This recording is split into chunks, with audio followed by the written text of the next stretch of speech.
পরিবারের বড় মেয়ে হওয়া মানে পরিবারের অঘোষিত অভিভাবক হওয়া। জন্ম থেকে তাকে দায়িত্বশীল হতে শেখানো হয়।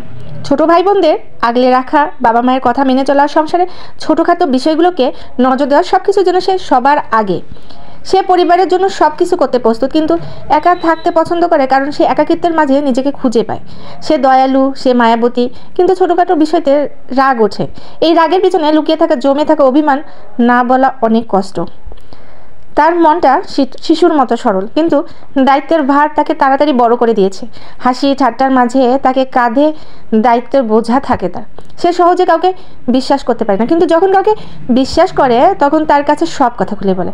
সে সবার যত্ন নেয়, সবার সমস্যার সমাধান করে, কিন্তু যখন সে নিজে বিপদে পড়ে তখন সবাই যেন ব্যস্ত হয়ে যায়, অন্ধ হয়ে যায়। তবু সে কাউকে দোষ দেয় না, নিজের কষ্ট লুকিয়ে নেয়। সে নিজের স্বস্তির জগৎ থাকতে ভালোবাসে, কিন্তু একই সঙ্গে চায় সফল হতে, নিজের পরিচয় নিজেকে গড়তে। এমন একজন হতে চায় সে কারোর সাহায্যের অপেক্ষায় থাকবে না, বরং নিজের শক্তিতে পথ তৈরি করবে। সে বাবা মার ঝগড়া একদমই সহ্য করতে পারে না। কষ্ট পেলে দুজনকে দৃষ্টিভঙ্গি বোঝানোর চেষ্টা করে এবং সংসারটাকে টিকিয়ে রাখার জন্য বোঝাপড়াই সবচেয়ে জরুরি, এভাবেই বোঝায়। ভাই বোনের জন্য সে সব দিতে পারে, কিন্তু তাদের সামনে কঠোর হয়ে থাকে, কারণ সে জানে জীবন কঠিন, আর তাদের এই কঠিন বাস্তবতার জন্য প্রস্তুত করাটাই তার দায়িত্ব। সে কাউকে বুঝতে না দিলেও একান্ত কষ্টের সময় একা ঘরে বসে সৃষ্টিকর্তার কাছে কান্না করে, কারণ সে জানে সবাই ভুলে গেলেও বিধাতা তাকে ঠিকই শুনবে। বড় মেয়ে মানে একটি পরিবারের নীরব ছায়া। সবার জন্য ভাববে, সবার পাশে দাঁড়াবে, কিন্তু নিজের জন্য কাউকে চাইবে না, কারণ সে বড় মেয়ে। দায়িত্ব যার, সবার আগে কষ্ট লুকিয়ে রাখা তার স্বভাব। আসসালামু আলাইকুম সবাইকে। এতক্ষণ ধরে যারা আমার বকবকানিগুলো শুনলেন তাদের কাছে আমার অসংখ্য ধন্যবাদ জানাই, যে আমার এতক্ষণ ধরে এই কথাগুলো শোনার জন্য মনোযোগ সহকারে।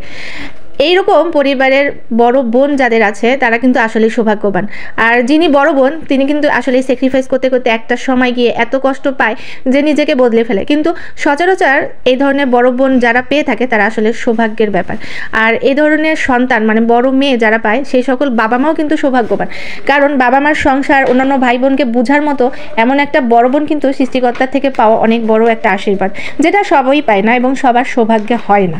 তো আমি আপনাদেরকে বলি, যারা এরকম বোন পেয়েছেন তারা অবশ্যই তাদের গুরুত্ব দিবেন, কারণ বড় বোন মানে কিন্তু অন্যরকম মায়া, বাবার অন্যরকম একটা অংশ, যেটা যদি কোনোদিন বাবা মার নাও থাকে তাহলে ওই বোন দিয়ে আপনাদের কিন্তু বাবা মার অভাবটা কিছুটা হলেও পূরণ হয়ে যায়। আমাদের আশপাশে যে সন্তানটা পরিবারের জন্য বেশি স্যাক্রিফাইস করে, বাবা মা ভাই বোনের জন্য বেশি স্যাক্রিফাইস করে, তাদেরকেই যেন কোনো রকম বেনিফিট দেওয়া হয় না। তাদের বেনিফিট বলতে লাঞ্ছনা, অপমান এসবই বেশি জোটে।